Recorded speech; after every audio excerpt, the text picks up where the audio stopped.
ಮಂಗಳೂರಿನ ಹಳೆಯಂಗಡಿಯಲ್ಲಿರುವ ಸಸೇತ್ಲು ಶ್ರೀ ಭಗವತಿ ದೇವಸ್ಥಾನದ ಬ್ರಹ್ಮಕಲಶೋತ್ಸವದ ಧಾರ್ಮಿಕ ಕಾರ್ಯಕ್ರಮಗಳು ನಡೆಯುತ್ತಿದ್ದು, ಮಾರ್ಚ್ 7ರಂದು ಬ್ರಹ್ಮಕಲಶ ಮಂಡಲ ರಚನೆ, ಕಲಶಾದಿವಾಸ ಧಾರ್ಮಿಕ ಸಭಾ ಕಾರ್ಯಕ್ರಮ ನಡೆಯಿತು.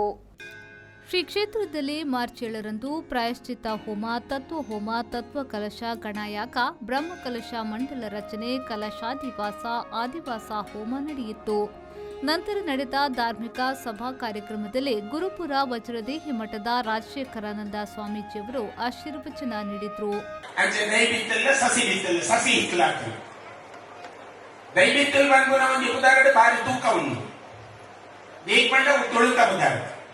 ಬಹಳ ಕಾಲದ ಅಮ್ಮ ಆ ಜಾಗದ ನೆಲ ಉಂಟುದು ಯಾನುಲ್ಲೇ ಪಣೊಂದು ಬರ್ತೇನೆ ಒಂದು ಜಾಗ ಪರಿವರ್ತನೆ ಆಗ್ತದೆ. ಇತ್ತ ಕನ್ನಡಕ್ಕೆ ಟ್ರಾನ್ಸ್ಲೇಟ್ ಆಗ್ತದೆ, ಸತಿ ಆಗ್ತದೆ. ಎರಡು ವಿಷಯ, ಈ ಕ್ಷೇತ್ರ ಬಹಳ ಒಳ್ಳ ಕ್ಷೇತ್ರ. ಒಂಜಿ ಅಮ್ಮನ ಜೋಕುಲು ಬಹಳ ಕಷ್ಟ ಇರ್ತದೆ. ಅಮ್ಮನ ಈ ಸ್ಥಾನದ ಗಟ್ಟಿ ಮಾಡ್ತದೆ. ಅಮ್ಮನೊಟ್ಟಿಗೆ ಅಖಲ ಸೇವೆಯನ್ನು ಸಮರ್ಪಣೆ ಮಾಡ್ತೀವಿ. ನನೊಂಜಿ ಅಮ್ಮ ಯಕ್ಷಗಾನದ ಬೇರಿಯ ಒಂದು ಏರೇರು ಓಲೋಲು ಯಕ್ಷಗಾನನ ಅನುಸಂಧಾನ ಮಾಡ್ಕೋರು ಆ ಜಾಗದ ಮಾತಾ ಅಮ್ಮ ಪೋಂದುಲ್ಲೇ. ಈ ಎರಡು ವಿಷಯಗಳು. ಈ ಸಂದರ್ಭದಲ್ಲಿ ಮುಂಬಯಿಯ ಶ್ರೀ ಭಗವತಿ ದೇವಸ್ಥಾನ ಸಸೇತ್ಲು ಬ್ರಹ್ಮಕಲಶೋತ್ಸವ ಸಮಿತಿ ಅಧ್ಯಕ್ಷರಾದ ವೇದ ಪ್ರಕಾಶ್ ಎಂ ಶ್ರಿಯಾನ್ ಅಧ್ಯಕ್ಷತೆ ವಹಿಸಿದ್ರು. ಈ ಸಂದರ್ಭದಲ್ಲಿ ಮುಂಬೈ ಬಂಟರ್ ಸಂಘದ ಅಧ್ಯಕ್ಷರಾದ ಪ್ರವೀಣ್ ಪೋಜಶೆಟ್ಟಿ, ಮುಂಬೈ ಬಿಲ್ಲವ ಅಸೋಸಿಯೇಷನ್ನ ಅಧ್ಯಕ್ಷರಾದ ಹರೀಶ್ ಅಮೀನ್, ಮುಂಬೈ ಮೊಗವೀರ ಮಹಾಜನ ಸೇವಾ ಸಂಘದ ಅಧ್ಯಕ್ಷರಾದ ಸಂತೋಷ್ ಪುತ್ರನ್, ಮುಂಬಯಿಯ ಉದ್ಯಮಿ ಸಿಬಿ ಕರ್ಕೇರ, ದೇವಾಡಿಗ ಮಹಾಮಂಡಲದ ಅಧ್ಯಕ್ಷರಾದ ಧರ್ಮಪಾಲ ದೇವಾಡಿಗ ಸೇರಿದಂತೆ ಮೊದಲಾದವರು ಉಪಸ್ಥಿತರಿದ್ದರು.